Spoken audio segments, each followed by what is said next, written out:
All right, well, we'll go ahead and get started. I think we've got a few other people that are still trickling in.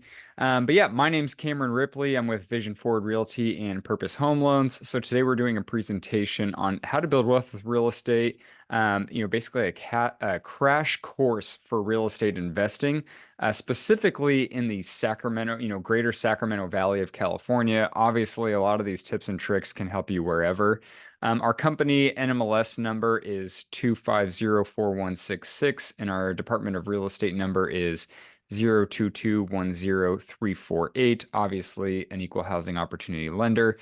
But yeah, we're going to really dive into it. So, with us, we're Purpose Home Loans and we're Vision Forward Realty for a reason, right? You need to always start with the end goal and the vision in mind of whatever you're going to do. So, we ask a lot of our agents and a lot of our loan officers, why do you want to be a real estate agent? Why do you want to be a loan officer? What's your goal? What's your end goal?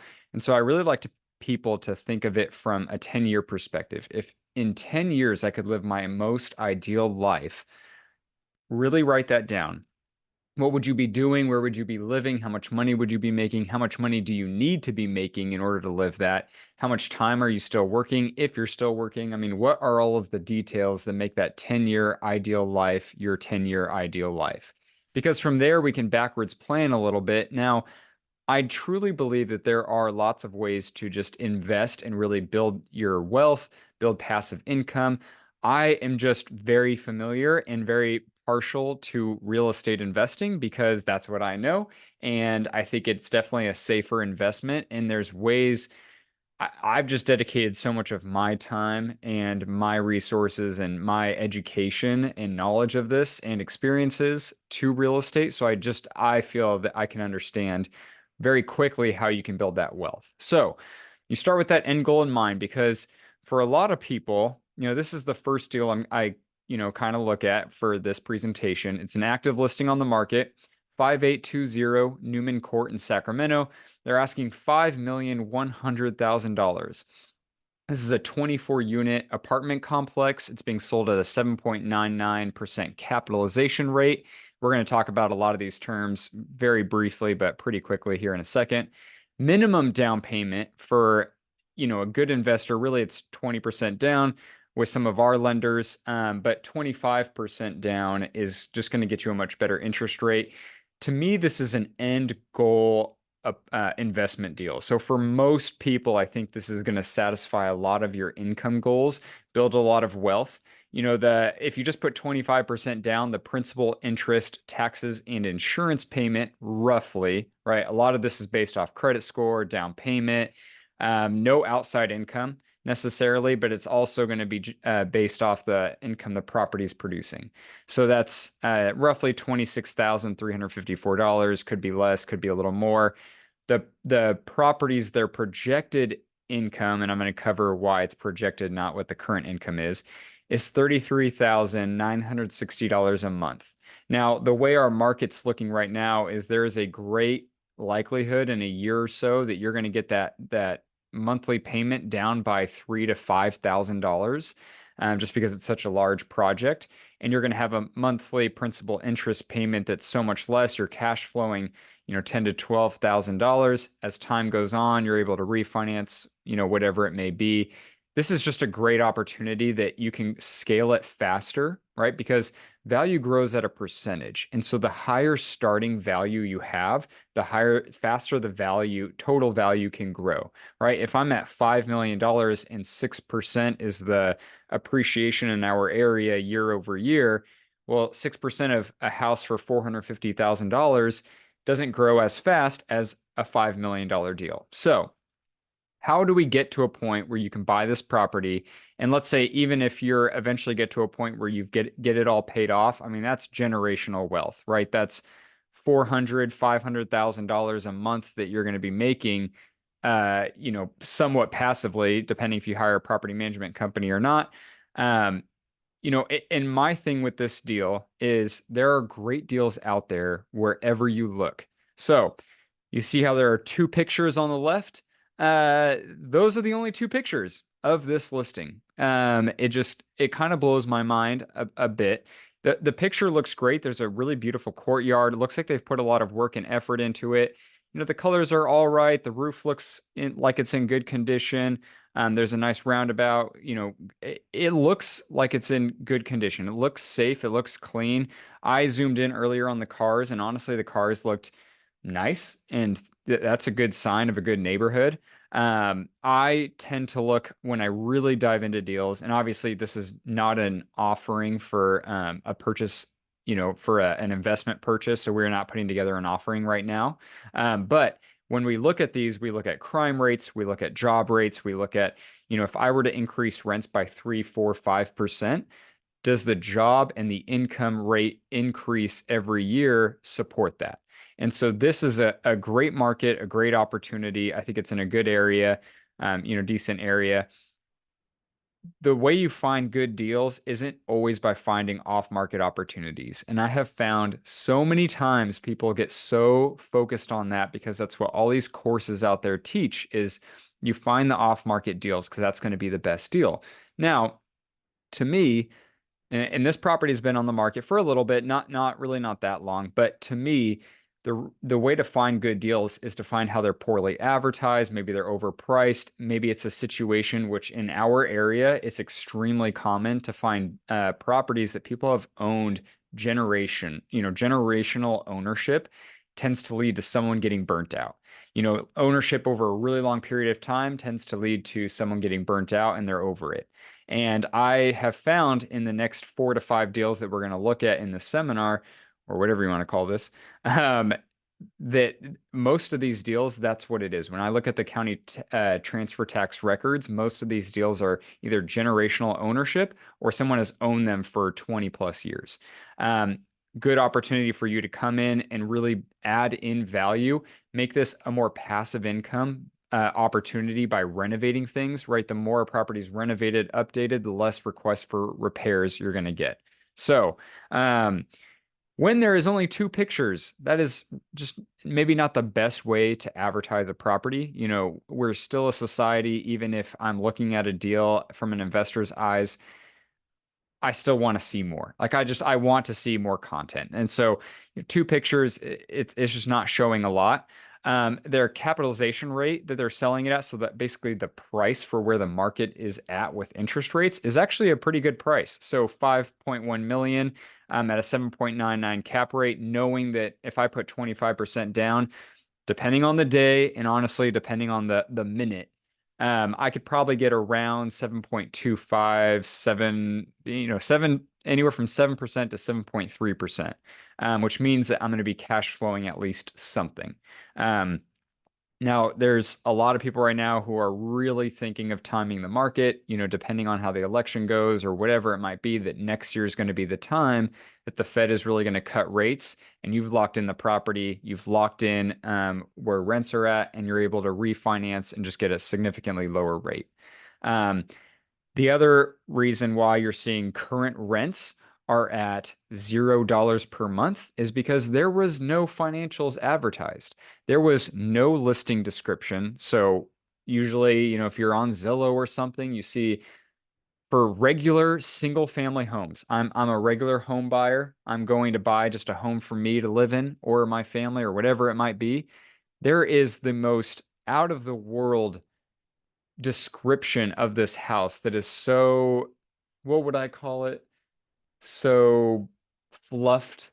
Yeah, just like beautiful language, beautiful words. The thing is with this is there's absolutely zero. There's nothing. Normally with these investment deals, I see like 1 to 2 sentences that unless if you're a serious investor, specifically real estate investor, you're not going to understand. And there's a lot of people out there that have a lot of money that want to invest in real estate, and they're not going to understand a lot of this stuff. So the capitalization rate isn't always what you focus on, and it's very it can be misused. So it should be based on the net operating income. Um, that can always adjust too because it depends, is someone not operating as efficiently as they could? And so could it potentially, does it have, a real capitalization rate and then a potential capitalization rate based on how we believe we can operate it? For the sake of a lot of these deep dives that we do or whatever you want to call it, The capitalization rate is basically just off the gross income, or at least in this example, they just put that there's 24 units and that they're renting for, I think it was 14 something per month each unit. Now, I have no idea what their vacancy rates are, but just for this example, if they had everything rented out, which we have I mean, that's pretty low. I think that's about $200 to $300 a month below market rents. Now, obviously, I've not seen the condition of the inside of these units because there are no other pictures. But even if they were relatively decent and livable, that still is a little too low. If they're in really rough condition, then at least you know you have an opportunity to increase your value. Also, this property will probably sit a bit longer because, it's hard to want to spend $5.1 million on a property that you're going to have to renovate 24 units on. So still room for a better deal. Um, but my goal would then to be to increase the rents 3% every year. I know a lot of times people will say, oh, I just want to keep good tenants. I think if you respond quickly to tenant requests, so you have a property management company or you do it yourself, and you quickly respond to tenant requests, you're going to get a lot of people who are going to want to stay. You increase the rent one year and give them a gift card to Starbucks in the amount of what the rental increase is for the first month. They're going to want to stay and say yes to the rental increase.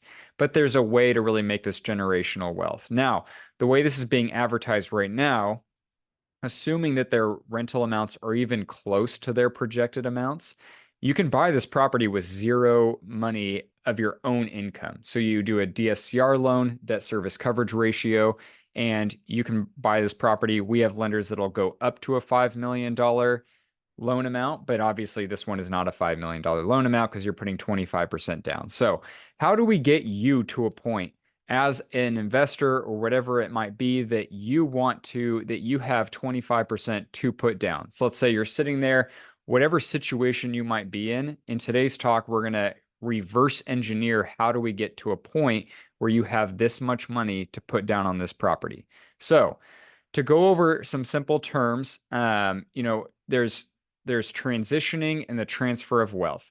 So equity gains, I think a lot of times when you're a first-time investor or you're looking to invest or you're not even a home buyer yet, a lot of times people focus too much on how quickly can I pay down my mortgage? And they forget that in general, if you're in a good market, values are going to go up. And that's how you determine a good market. Like I said, people will a lot of times come to me and they want to find the cheapest place in the middle of nowhere, America, but they forget that there's a reason why that property has never increased in value over the last 5 to 10 years, or it's only increased by 0.5% to 1%. I want to look for a market that I can afford to start in and has good appreciation, right? Our market is a little over 7% appreciation, generally speaking, over a 5-year period. You factor in, 2 to 3% inflation, and it still is a really good increase in value. So there's a lot of companies right now, and there's all these analytics or people who are financial forecast specialists that they believe in the next 2 to 3 years, 90% of the housing inventory is going to be owned by these iBuyer groups. So Open Door, Zillow, whatever it might be, that these, what is it, BlackRock? Is that the big? Yeah, BlackRock. BlackRock. They're all going to come and buy the properties. And a lot of times they're paying over what you would imagine the market rent is. Why? Because they know that if they just do a buy and hold method, they take a tax deduction and a tax break on purchasing the property and depreciate the asset.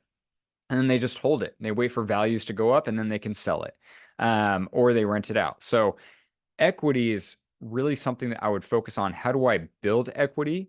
Add value myself by, renovating a place myself, having it renovated, because statistically right now in our market, whether you're looking at an investment property or an owner occupied property, most properties do not, or most people who are looking to purchase do not want to have to do any of the renovations themselves. So it opens the door for someone who's willing to make it an active investment opportunity now, so that you can get to a point where it's more of a passive income opportunity. So equity is gained by adding value yourself and just holding it over time. Appreciation and adding value, same thing. So I broke it down into more numbers. You have to look too at, what's, like I said, the market you're moving into. Usually when we sit down with clients or when we sit down and put together an offering, I look at a lot of details with the market. What does their job market look like? What's changing in the political sphere of an area? For instance, San Francisco can be a little questionable just because it's heavily based on the tech industry, and it's a little questionable if all of these tech industry companies are going to continue to stay there or relocate to another state where they can operate a little more efficiently, especially when workers are working more remote. So the other term I really like to talk to people about is a 1031 exchange. It blows my mind how many seasoned real estate investors and people who own millions and millions of dollars in equity, which isn't actually free money, it's just equity. But they own all of these assets and they don't know what to do with it because they're afraid of paying capital gains taxes or income taxes on the equity that they have. And they forget that there's something called a 1031 exchange where you can defer your taxes and basically sell. You have an asset management company that basically handles the equity and the money, and they pass it off to a new property, whether that's a real estate investment trust and you're seriously just a hands-off investor, or it's more of an active investment opportunity. So choosing the right market is huge. We really do dive into the job market, the unemployment rates.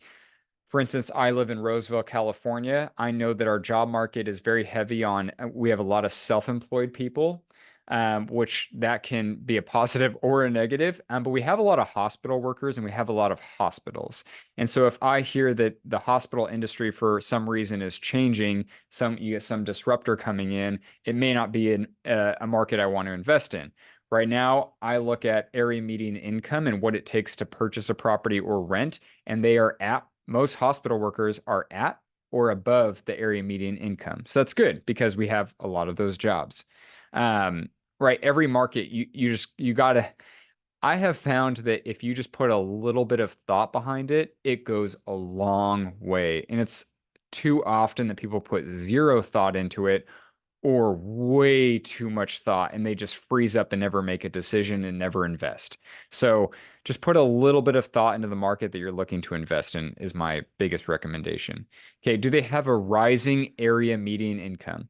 If my goal is to buy an investment property and increase the rents by 3%, let's say, that's my goal is we're increasing the rents 3% every single year, and I'm in a market with declining area median income, how the hell am I going to increase rents by 3% every year, right? It just doesn't make sense.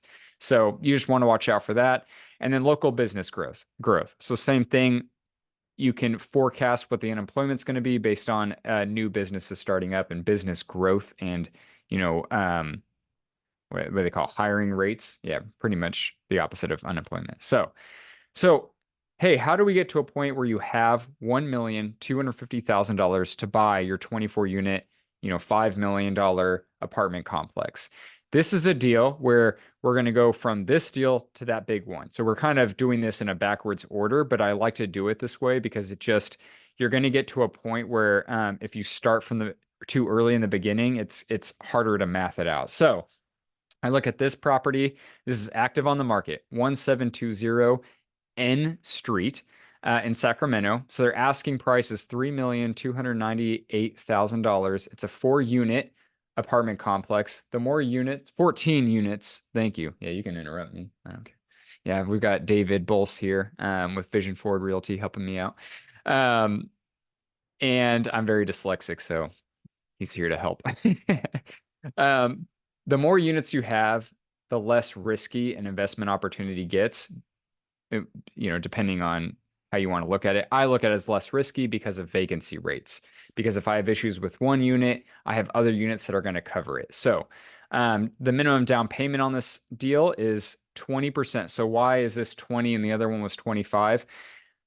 It depends on the lender. When you're getting up in the 4 millions, anywhere above 3 million in loan amount, 4 million in loan amount, it's probably going to require a higher down payment. But I was looking at that opportunity as, how do I just make passive income from this? And you just get a significantly lower interest rate when you're putting 25% down versus 20% down. You still get a good interest rate.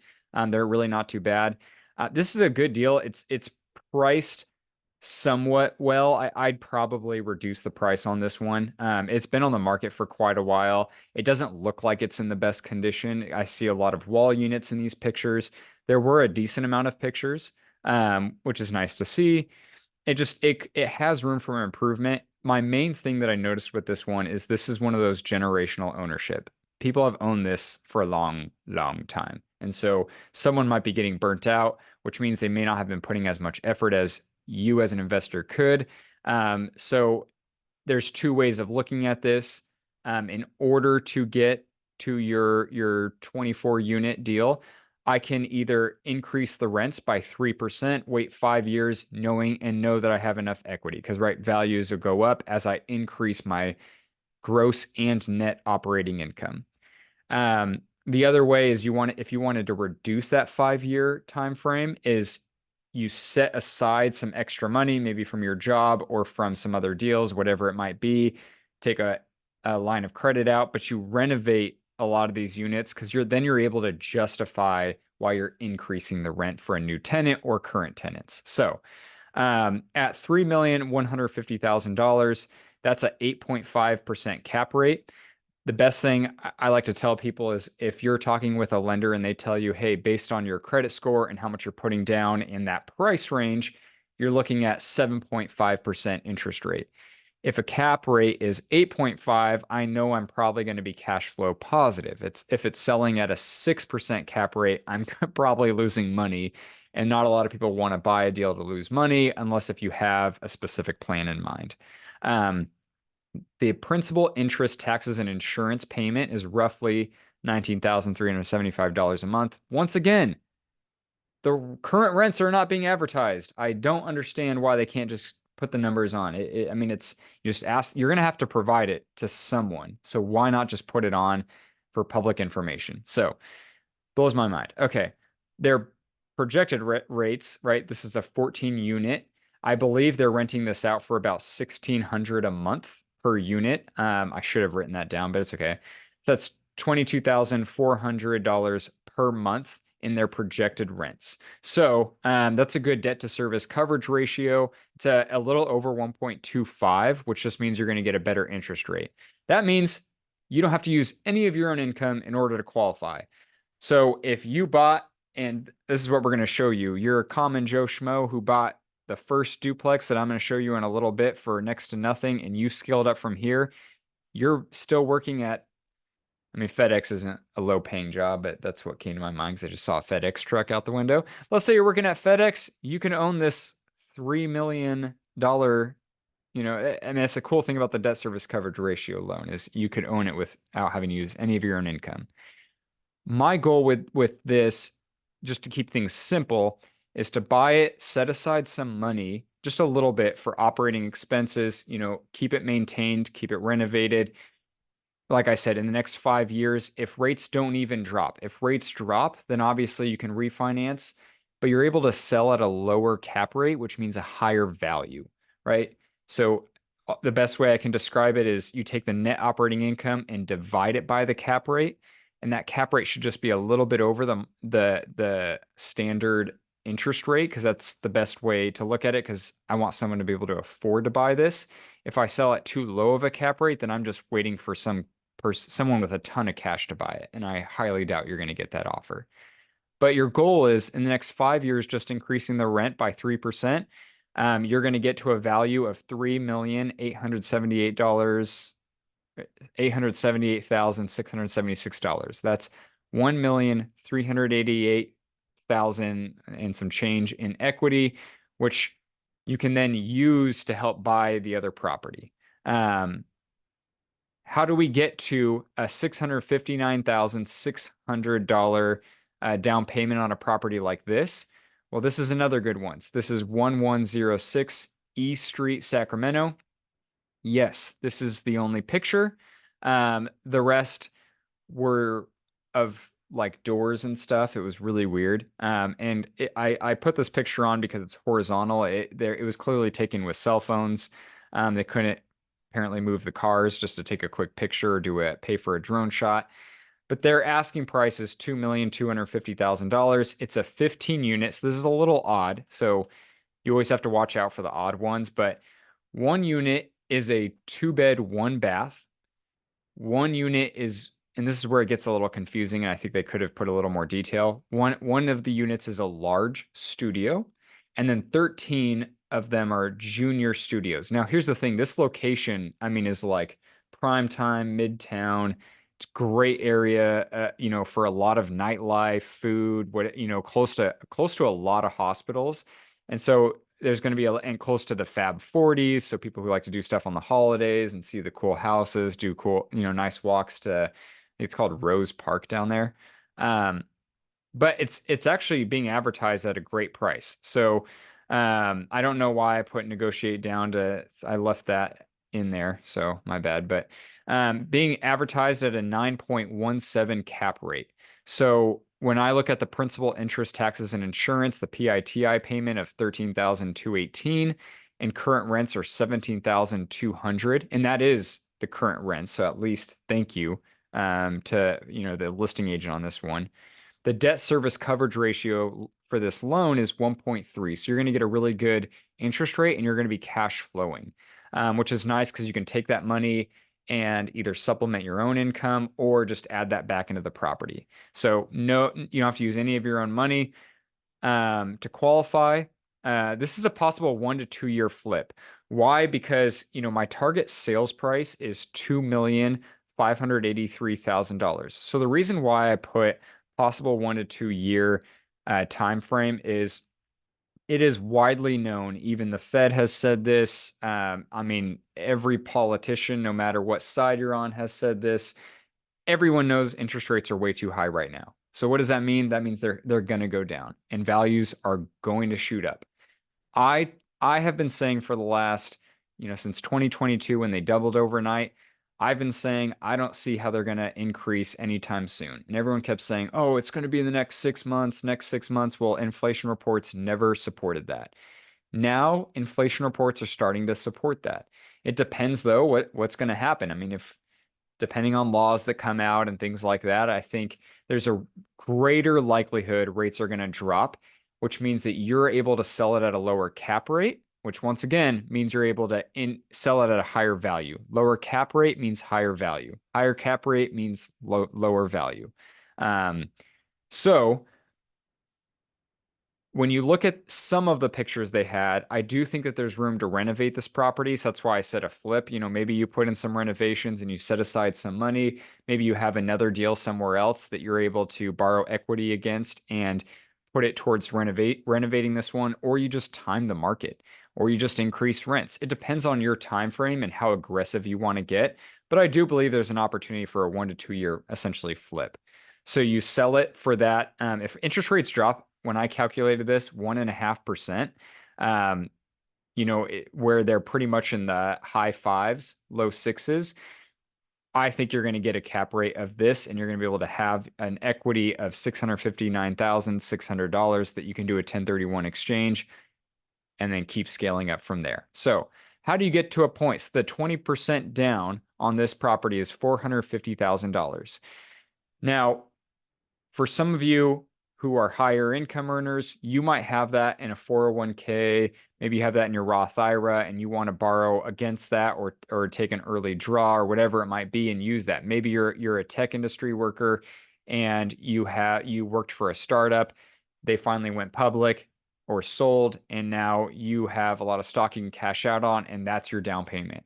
Or for some of you, maybe you're lower income and you need to start off a lot less. So how do we get to that $450,000 as a down payment in order to buy this property? So this next one that I really like, and I'm kind of shocked by it, but it's 106 B Street in Roseville. Two houses on one lot. So the asking price is $425,000, which is really surprising because this is a 2 bed, 1 bath house and the main house. It is in rough condition, in my opinion, based on the pictures I saw. And then it's a one bed, one bath house in the back. I didn't quite see a lot of pictures of that, but looking at it's all right. Their current rents are 20 total are 25, a little over 2,500 a month. Regular houses are being rented in Roseville for 2,500 a month. So I think that there's a lot of room to make some improvements and really dramatically increase rents to get to a point where you're renting out the main house, whether you do a full renovation of it or even somewhat renovate it and rent out that two bed, one bath for 2,100 a month. And here's why. There are apartments in Roseville that are being rented out for 1,800 a month, and you have neighbors on all walls. You have limited parking. Um, there's a list of things that people do not like about apartments. This, you get your own front yard, you get your own backyard, a whole with no neighbors with shared walls. You get all the privacy you want. So people pay a premium for that in our area. We have great school districts, which also is a big bonus, and the area median income is pretty high.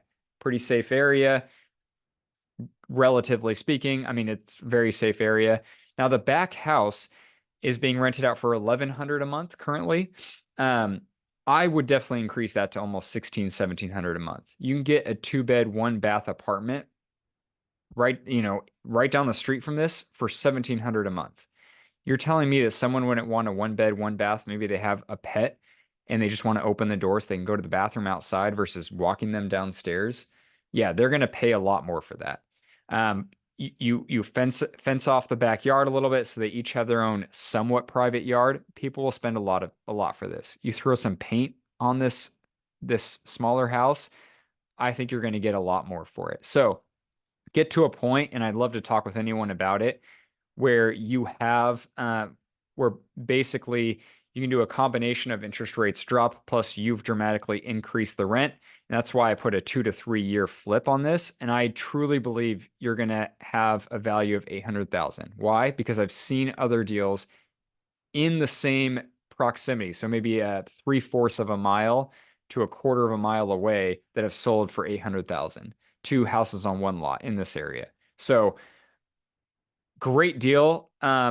They just dropped their price to 425. I think they dropped it maybe 15,000. I honestly am surprised it hasn't sold.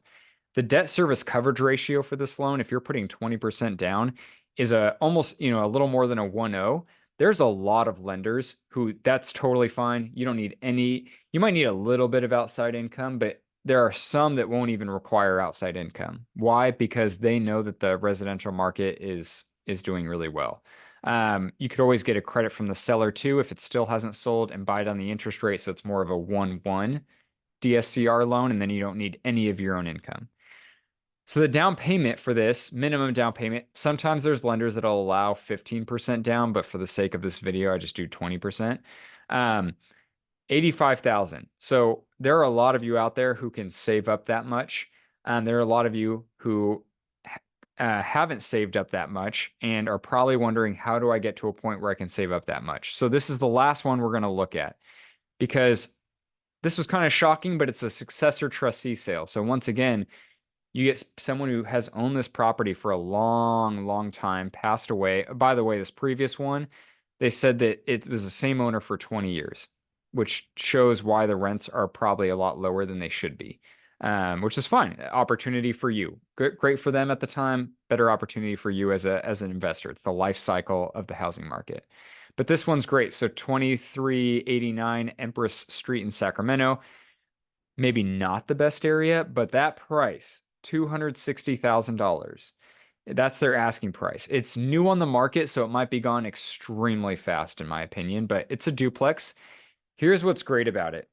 It has one vacant side and one occupied side. So what's the minimum down payment? It could be zero, absolutely nothing. You're a veteran, 100% financing.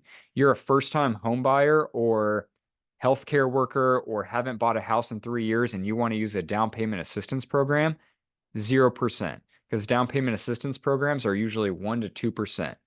Or 1 to 2 units. So 0% down. If you're a first-time home buyer and you don't want to, you're not a veteran, you don't want to use a down payment assistance program, 3% is your minimum down.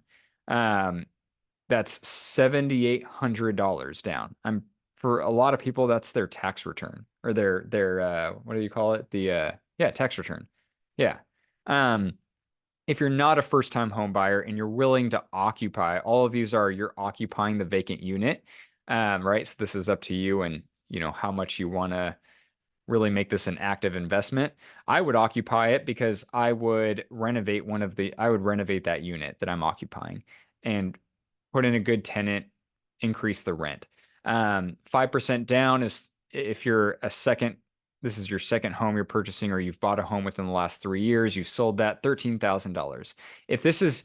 If you're an investor and you're just looking at this from an investment, this is my first investment. Okay, 20% downs, $52,000.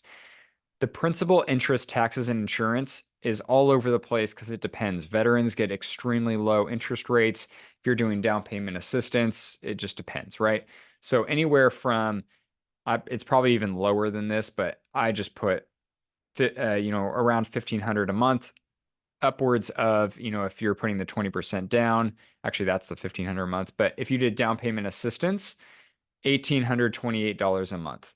The current rent on the front unit is $1,200 a month, which means you can offset that. So depending on how the lender looks at this, you're going to be able to either take 70% of that and use that towards your income, or in offsetting your debt to income liabilities, or a mixture of things. So for veterans, you hardly have to make anything in order to buy this house. Just throwing that out there. I would definitely ask us how if you're interested, but it's hard to get into in too much detail, and I'm trying to save everyone some time. But right, your income, it can be all over the place. So this is a great deal. Even if the price went up to 300, 310, great deal. I would definitely, if you wanted to make this more of an active investment, I would get in one side, renovate it, put in a new tenant. I would move to the other side, right? So I would either, offer to get them to leave, or I'd say I'm going to occupy that unit so that I can get them out and renovate that unit and increase both sides' rent, so that then I can sell it for to someone who's looking to use a DSCR, which then you can use capitalization rates to increase the value, right? Right now, it's hard to use a cap rate to determine the value because there's one vacant side and one side that's being rented out for next to nothing. Put a little work and effort into it. I think if you need a starting point and income and down payment are your issue, this is a great opportunity. Um, Depending on your income, depending on your discretionary income, so your extra income, depending on your down payment, how much extra money you have, so many different things in your situation is going to determine, one, how long it takes to get this property ready, but also what the target sale price is. I mean, I've known people who they barely had enough to purchase the property. But they had no money to renovate it, but they timed the market. They waited for values to go up. They increased rent. They waited for interest rates to drop. They refinanced, did a cash out refinance, and now they had the money to renovate it and move on from there. So your goal, remember, is to get to a point that you have enough equity. So whether you buy it and you pay down the mortgage, but you're trying to get an equity of a little over, but right around, right? Because there's closing costs and stuff like that when you sell, but right around 85,000. And right, we're going to scale up from there. So that's how you really build your wealth with real estate. That's how you scale up in an opportunity, is you have to think about that end goal in mind and then work forward from there.